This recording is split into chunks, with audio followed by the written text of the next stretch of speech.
उपज्ञानतिमिरान्धस्य ज्ञानाञ्जनशलाकया चक्षुरुन्मिलितं येन तस्मै श्रीगुरुवे नमः। नमो विष्णुपादाय कृष्णप्रेष्ठाय भूतले श्रीमते भक्तिवेदान्त स्वामिन्निति नामिने।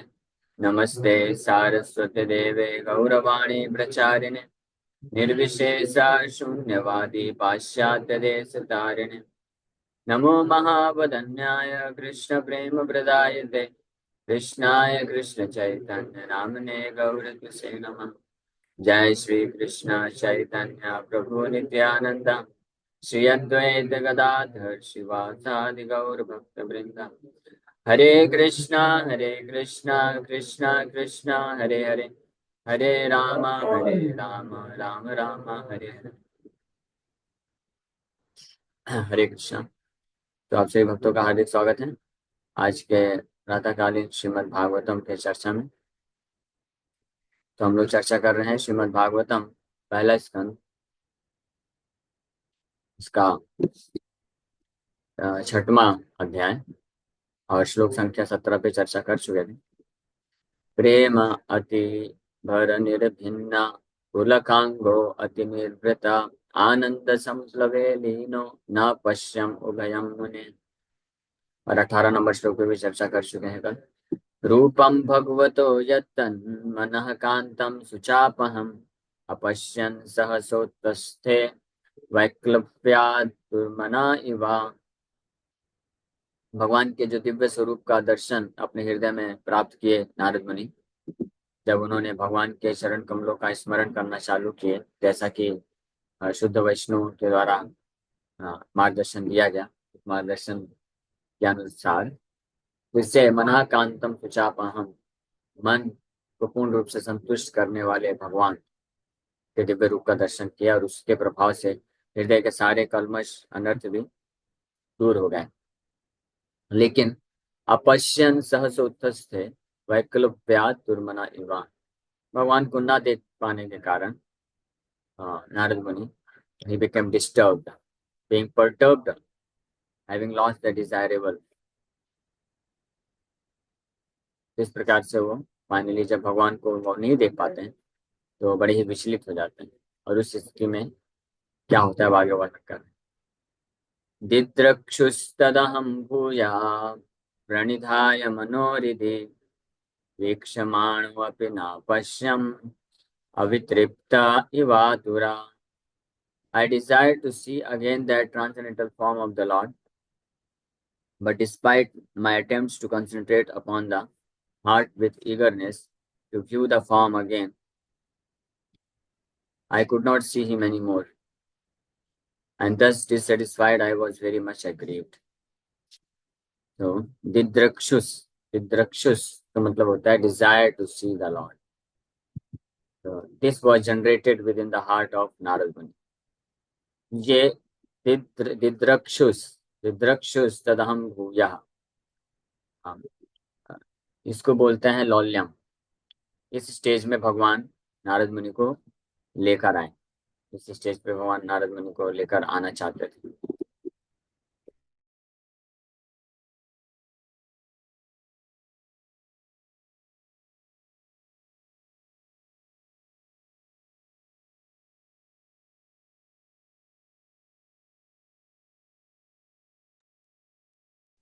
तो भगवान इस स्टेज पे नारद मुनि को लेके आए दिद्रक्षुस, जिसमें एक लालसा उत्पन्न हुई, तीव्र इच्छा उत्पन्न कि भगवान को तदहम भूया, फिर से भगवान को दर्शन करने की, प्राप्त करने की लालसा उत्पन्न हुई। ये वो पॉइंट है या स्टेज है जहाँ से व्यक्ति वास्तव में एक तरह से मुक्त हो जाता है, मुक्ति का स्टेज, या दूसरे एस्केप एस्केप वेलोसिटी।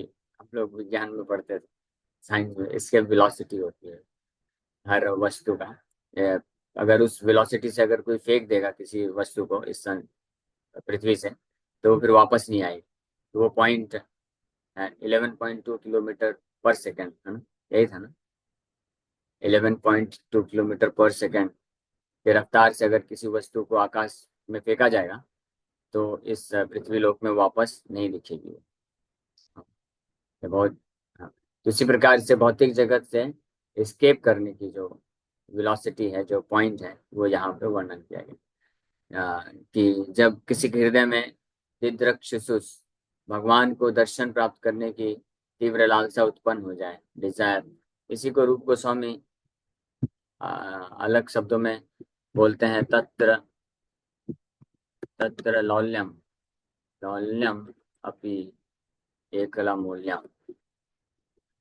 यही एकमात्र मूल्य है कृष्ण भक्ति रस भाविता मति को प्राप्त करने के लिए। कृष्ण भक्ति रस भाविता मति प्रीयताम यदि कुतो वपि लभ्यते। कृष्ण भक्ति रस भाविता, कृष्ण कॉन्सियसनेस, कृष्ण भावना अमृत का जो भाव है, ऐसी मति अगर क्रियता कहीं पे मिले तो इसको खरीद लेना चाहिए, कितना भी पैसा भरना पड़े, कितना भी मूल्य चुकाना पड़े। रूप गोस्वामी बोल रहे हैं कि हे मेरे भक्तों, कृष्ण भक्ति रस भाविता, कृष्ण के प्रति सेवा करने का जो भाव है, उस प्रकार की मति अगर कहीं पे खरीदने पे मिल जाए तो तुरंत खरीद लेने का, पैसा दाम नहीं पूछने, ले लेने का, पहले अपना नाम दे देने का कि हाँ मुझे चाहिए, खरीद लो। पैसा है नहीं है वो बाद में किसी से उधार लेकर के कैसे भी पैसा, जैसे कई बार कुछ प्रोडक्ट होते हैं ना जो बहुत ही जिसका डिमांड बहुत ज़्यादा होता है, बहुत ब्रांडेड प्रोडक्ट होते हैं, मार्केट में आते ही तुरंत खत्म हो जाते हैं। हाँ, तो जैसे कोई बहुत ही प्राइम लोकेशन, वहाँ पे अगर जब कहीं बिल्डिंग बनती है, बहुत सारे मान लो 500-700 फ्लैट्स बने और बहुत ही प्राइम लोकेशन, और वो तो उस बिल्डिंग बनने के पहले ही बिक जाता है, खरीद लेते हैं लोग, ईएमआई पे खरीद लेते हैं, लोन ले ले करके खरीद लेते हैं, ये ले लो भाई, ये बहुत अच्छा प्रोजेक्ट है, अभी खरीद लेंगे, 5 साल के बाद ये तो 10 गुना हो जाएगा, ऐसा सोच करके लोग तुरंत तत्पर होकर खरीद लेते हैं। तो इसी प्रकार से रूप गोस्वामी बोल रहे हैं कि कहीं पे अगर खरीदने पे मिल जाए तो बिना दाम पूछे, जितना भी दाम है खरीद लो। लेकिन बोल रहे हैं कुतो अपि लभ्यते, खरीद लेना चाहिए, लेकिन न लभ्यते जन्म कोटि सुकृत, लेकिन कितना भी दाम चुका के इसको कोई प्राप्त नहीं कर सकता है, जन्म कोटि, करोड़ों करोड़ों जन्म की सुकृति पुण्य से भी कोई इसको प्राप्त नहीं कर सकता है। तो क्या मूल्य है? हाँ, तत्र लौल्यम अपि मूल्यम एकलम। ये लौल्यम, लौल्यम मतलब इंटेंस डिजायर, ग्रीड, लालच, कृष्ण भक्ति रस भाविता मति को प्राप्त करने का जो लालच है, वही एकला मूल्यम, वही एकमात्र मूल्य है। जिसके पास होगा तो आसानी से खरीद लेगा, नहीं होगा तो फिर कितना भी हाथ पैर सिर पटक ले, नहीं मिल सकता है।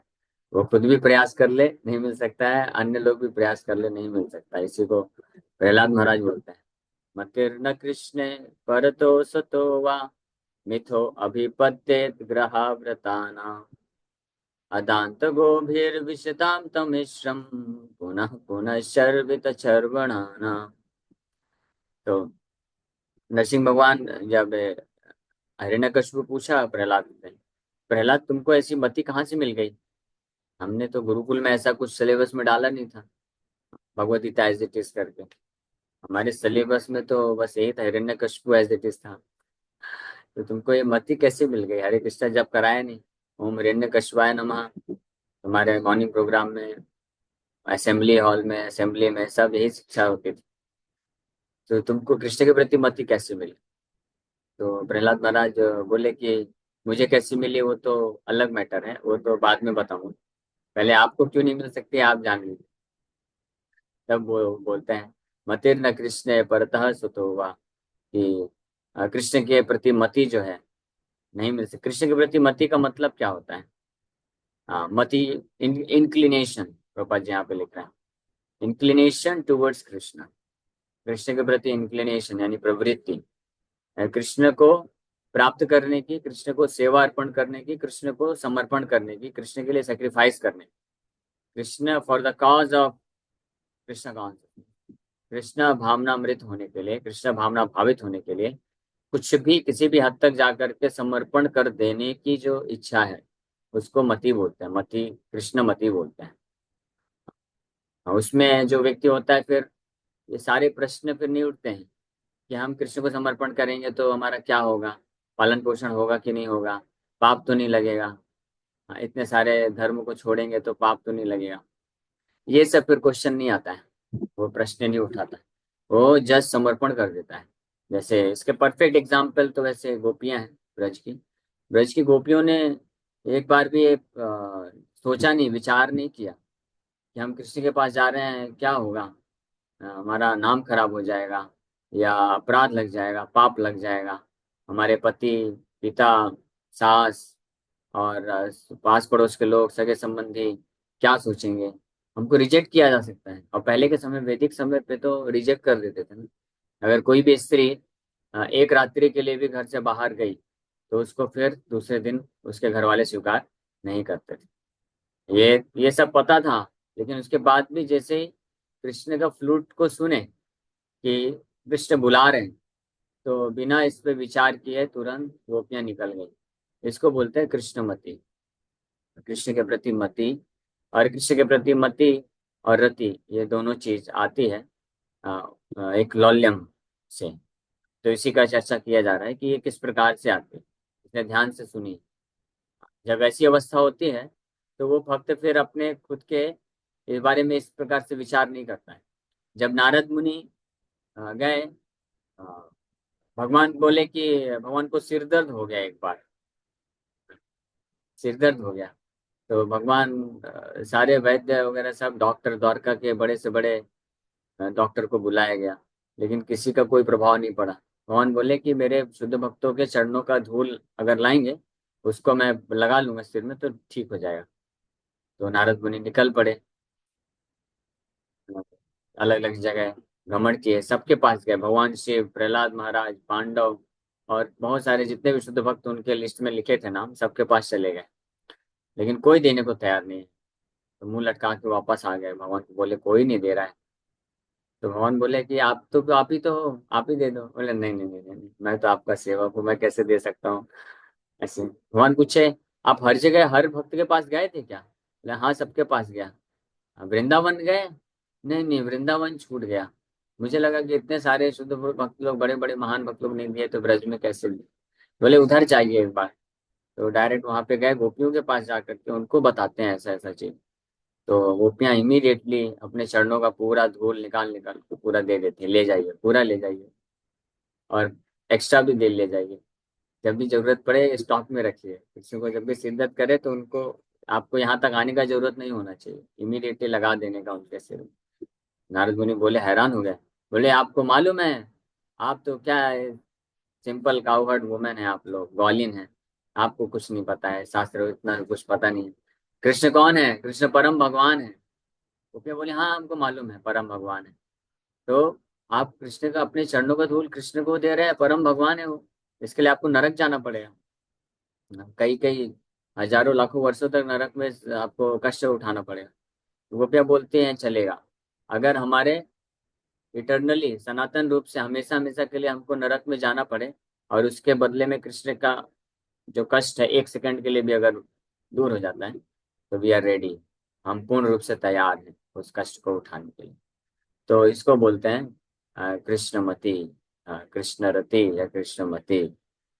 इस प्रकार की मति प्राप्त अगर कोई कर लेता है तो फिर कभी वो संशय में नहीं पड़ता है कि कृष्ण को मैं सेवा करूं नहीं करूं, समर्पण करूं नहीं करूं, उनका नाम जप करूं नहीं करूं, फिर उसको पूर्ण श्रद्धा हो जाती है। वो फिर ये नहीं सोचता है कि हाँ, इस स्तर से भी ऊपर उठ जाता है कि हाँ हम कृष्ण का आश्रय लेंगे, नाम जप करेंगे, कृष्ण पालन पोषण करेंगे, कृष्ण समृद्धि देंगे, सब हमारा देखभाल करेंगे। वो तो भगवान करेंगे ही, इसमें कोई संशय नहीं है। हाँ, भगवान बोले भी, अनन्यास चिंतयन्तो माम ये जना परिपासते तेषां नित्यभियुक्तानां योगक्षेमं वहाम्यहम्। जो अनन्य भाव से मेरा चिंतन करते, स्मरण करते हैं, मुझे समर्पित कर देते हैं, तो ऐसे नित्य रूप से लगे रहने वाले भक्तों का योगक्षेमम वहाम्यहम्। वहाम्यहम् मतलब मैं वहन करता हूँ, मैं उनका भार उठा लेता हूँ, खुद खुद मैं अपना भार, उनका भार उठाता हूँ। यानी उनके पास जो कमी होती है मैं ला के देता हूँ, और जो उनके पास होता है उसको मैं सुरक्षित करता हूँ। लेकिन जो भक्त होते हैं वो ये इस भावना से नहीं करते हैं। वो तैयार रहते हैं कि हम, हमारा जीवेर स्वरूप है कृष्ण रे नित्य दास, हम कृष्ण के नित्य दास हैं, तो हम कृष्ण का ही सेवा करेंगे, समर्पण करेंगे। अब कृष्ण हमको पालन पोषण करे या ना करे वो उनके ऊपर, नहीं भी करेंगे तो भी चलेगा। चलेगा। हाँ ना।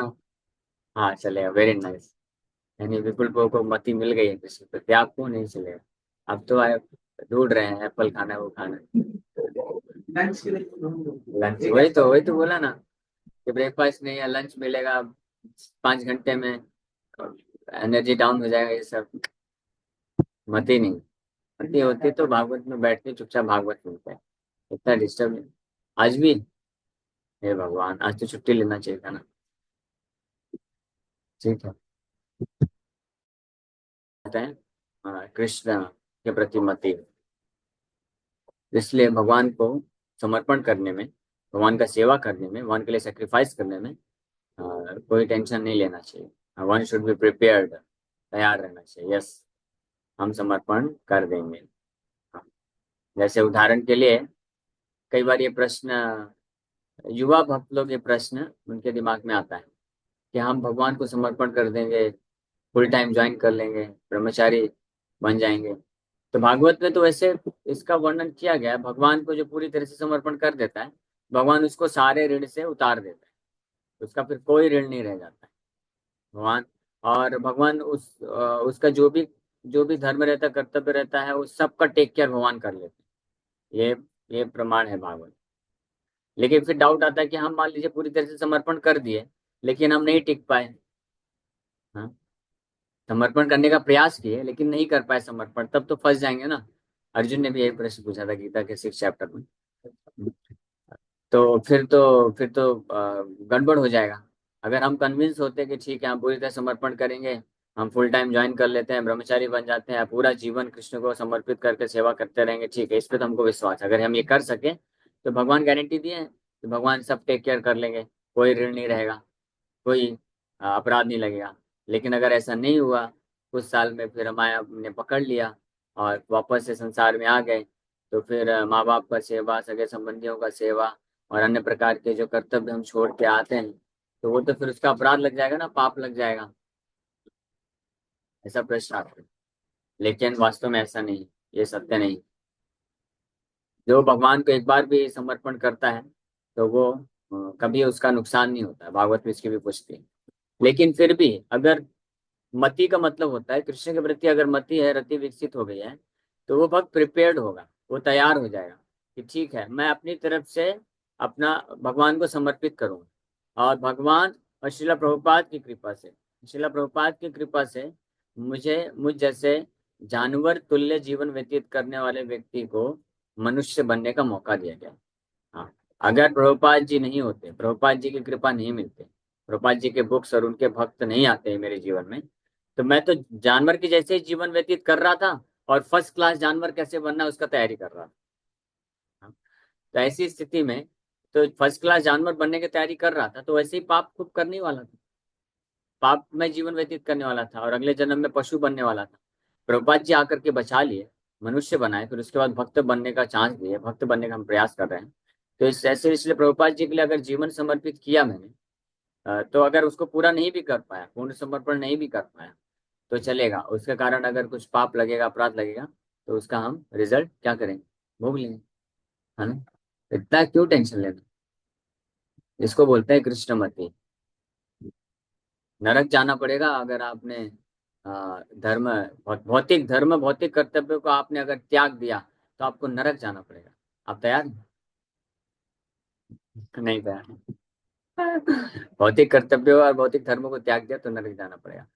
प्रश्न ये उठता है कि केवल जब कृष्ण को समर्पण या सेवा करने की बात आती है, तभी केवल भौतिक धर्म को त्याग करके नरक जाने का याद क्यों आती है। जब हम कृष्ण भक्त नहीं थे, हमने से में से कोई विचार किया था कि हम अगर अपने माँ बाप को छोड़ेंगे, भौतिक कर्तव्य को छोड़ेंगे, तो नरक जाना पड़ेगा। तब तो हम किसी गर्लफ्रेंड या इस भौतिक संसार में पैसा, नाम कमाने के लिए हम कुछ भी छोड़ देते हैं, करते हैं ना। संसार में लोग, कोई केयर करता है जो भक्त नहीं होते हैं, वो सब छोड़ के चले जाते हैं। कोई माँ बाप का परवाह नहीं करता है, सगे संबंधियों को परवाह नहीं करता है, कोई कुछ भी नहीं करता है, पूरी तरह से पाप करने के लिए तैयार हो जाते हैं, नरक में जाने के लिए।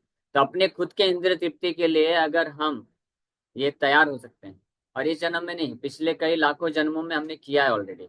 अपने खुद के इंद्रिय तृप्ति को, इंद्रिय भोग करने के लिए हमने बहुत सारे पाप किए हैं, और वो पाप करने में हम डरे नहीं है, और उसके कारण हमको नरक में जाना भी पड़ा है। तो इस एक जीवन में कृष्ण का इंद्रिय तृप्ति करने के लिए, कृष्ण के इंद्रियों को संतुष्ट करने के लिए, प्रभुपाद जी की सेवा के लिए हम समर्पण करेंगे। और उसके लिए अगर नरक भी जाना पड़े तो जाएंगे। जब अपने खुद के इंद्रिय भोग के लिए हम हजारों बार नरक जा चुके हैं, कष्ट भोग चुके हैं, तो क्या इस एक जीवन में हम कृष्ण और श्रील प्रभुपाद जी के सेवा के लिए नरक नहीं जा सकते? चले जाएंगे, क्या टेंशन। हम तो वैसे ही नियतम नरकम वासम, ये भौतिक जगत नरक से कम नहीं है।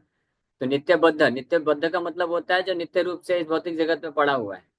तो नित्य रूप से इस भौतिक जगत में पड़े हैं, तो नियतम नरकम वासम तो ऑलरेडी है। नियत रूप से हम नरक में वास कर ही रहे हैं। हाँ, सो ये जीवन लगा देंगे रिस्क, ओके, नो प्रॉब्लम। नरक में फिर जाना भी पड़ेगा तो जाएंगे। शिला प्रभुपाद जी जब हिज होलीनेस भक्ति चारू स्वामी महाराज मिले, तो पहला फर्स्ट शुरू के मीटिंग में तो प्रभुपाद जी उनको यही बोले कि you have given your many millions of life times for serving your senses, mind, society, family, mother, father, wife, children. आपने अपने लाखों लाखों जन्म को दिया है किसका सेवा करने के लिए? माँ बाप का, भाई बहन का, पति पत्नी का, समाज का, इंद्रियों का, मन का, सोसाइटी का, कुत्ते बिल्ली का, सबका सेवा करने में लगाए हैं। हाँ, this this give this one life time to Krishna and see what happens. बाकी कृष्ण के अलावा हमने कई लाखों जन्म दे दिए हैं सेवा करके, उसका परिणाम क्या हुआ? पुनरअपि जन्म, हम वापस से भौतिक शरीर प्राप्त करके बैठे हुए हैं और कष्ट भोग रहे हैं। तो प्रभुपाद जी बोले कि this give give this one life time to Krishna and see what happens. बस एक जीवन ये कृष्ण को दे दो और देखो क्या होता है। तो महाराज जो है पूरी तरह से इस बात को गंभीरता से ले लिया और इमीडिएटली सरेंडर कर दिया। अगले दिन ही गए, हेड सेव किए, सैफरन पहन के आ गए सब। जर्मनी से इंजीनियरिंग करके आए थे उस समय 1975-76 में, 1975 में जर्मनी से इंजीनियरिंग करके आए थे। कितना बड़ा पोजीशन, कितना पैसा, कितना कैरियर अपॉर्चुनिटी था। हाँ? लेकिन तुरंत जो है समर्पण कर दिया, और पूरा जीवन फिर इस प्रकार से प्रभुपाद जी की सेवा के लिए दे दिए। संन्यास लेकर के प्रभुपाद जी की सेवा में दे दिए, और देखिए क्या हुआ। अंतिम समय में प्रभुपाद जी का सेवा करते हुए वन के धाम चले गए। सो इसको बोलते हैं कृष्ण के प्रति मति। और वास्तव में जो भी भक्त है भगवान को इस प्रकार से समर्पण करता है, भगवान कभी कुछ कमी नहीं होने देते हैं। भगवान उसके ना तो उसके जीवन में कुछ कमी होने देते हैं, और ना ही उसके परिवार वाले और किसी का कुछ नुकसान नहीं होने देते हैं भगवान। एक जो साधारण गवर्नमेंट होती है भौतिक संसार में भी, गवर्नमेंट तो क्या होती है, बड़ी ईमानदार होती है। सब पूरा दुनिया जानता है भ्रष्ट है गवर्नमेंट, करप्ट है, बहुत सारा करप्शन भ्रष्टाचार होता है।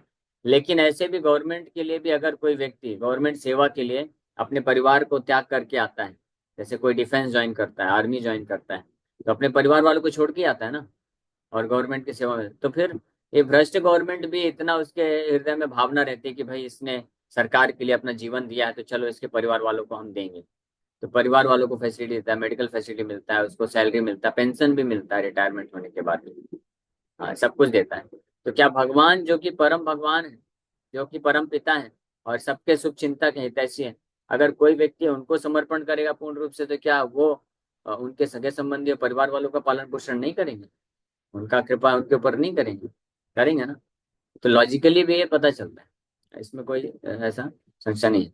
और तीसरी बात, हिस्ट्री बताता है, इतिहास बताता है कि जो भी व्यक्ति भक्त बनते हैं, चाहे वो ब्रह्मचारी बने या सन्यासी बने, गृहस्थ बने, कोई फर्क नहीं पड़ता है।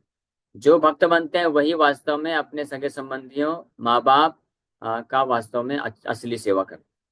और जो ऐसे जो बच्चे होते हैं जो भक्त नहीं बनते हैं, तो भक्त ना बनने के कारण केवल अपनी इंद्रियों को संतुष्टि के लिए कार्य करते हैं, इंद्रिय तृप्ति से प्रेरित होते हैं, संयमित नहीं कर पाने के कारण वो लोग बल्कि अपने सगे संबंधियों, माँ बाप का सेवा को त्याग देते हैं। ऐसे कितने ही एग्जाम्पल हैं इस्कॉन में भी, जिसमें किसी घर से कोई एक लड़का ब्रह्मचारी बना और दूसरा नहीं बना, तो बाद में आखिरी समय में माँ बाप को सेवा करने वो ब्रह्मचारी लड़का जाता है।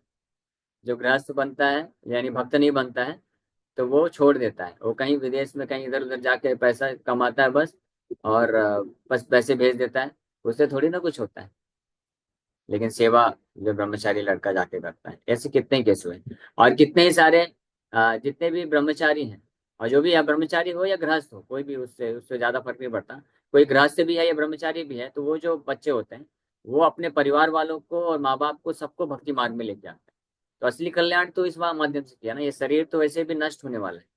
तो असली वास्तविक सेवा क्या होती है, कल्याण क्या होती है, कि उनके फ्यूचर के लिए कुछ कर दे।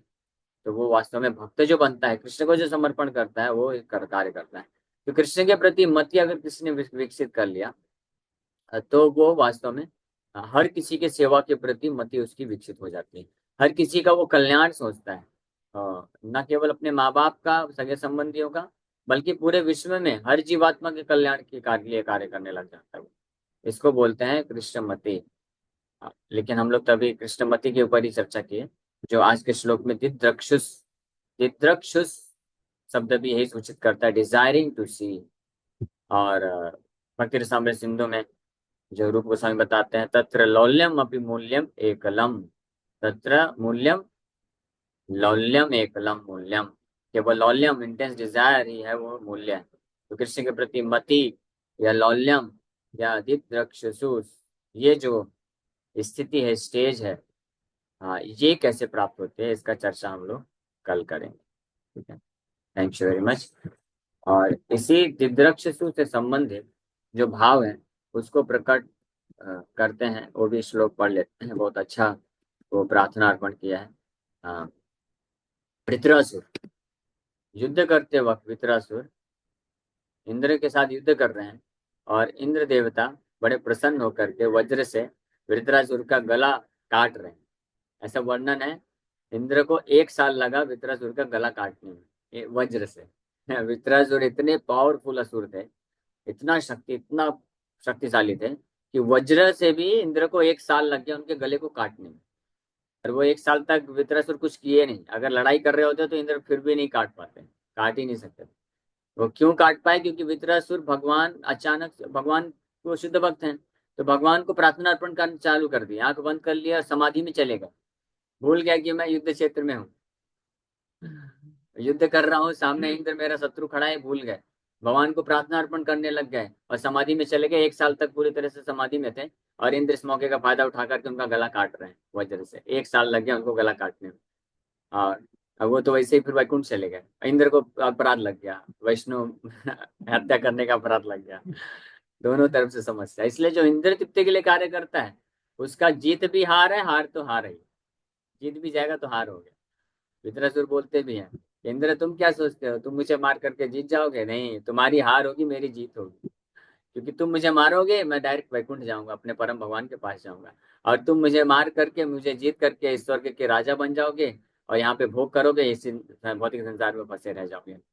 तो वित्रासुर इस प्रकार से प्रार्थना करते हैं, अजात पक्षा इव मातरम खगा, स्तन्यम यथा वत्सतरा शुदार्था, प्रियं प्रियेवा विशुतं विषण्णा, मनोरविन्दाक्ष दिद्रक्षते त्वाम्।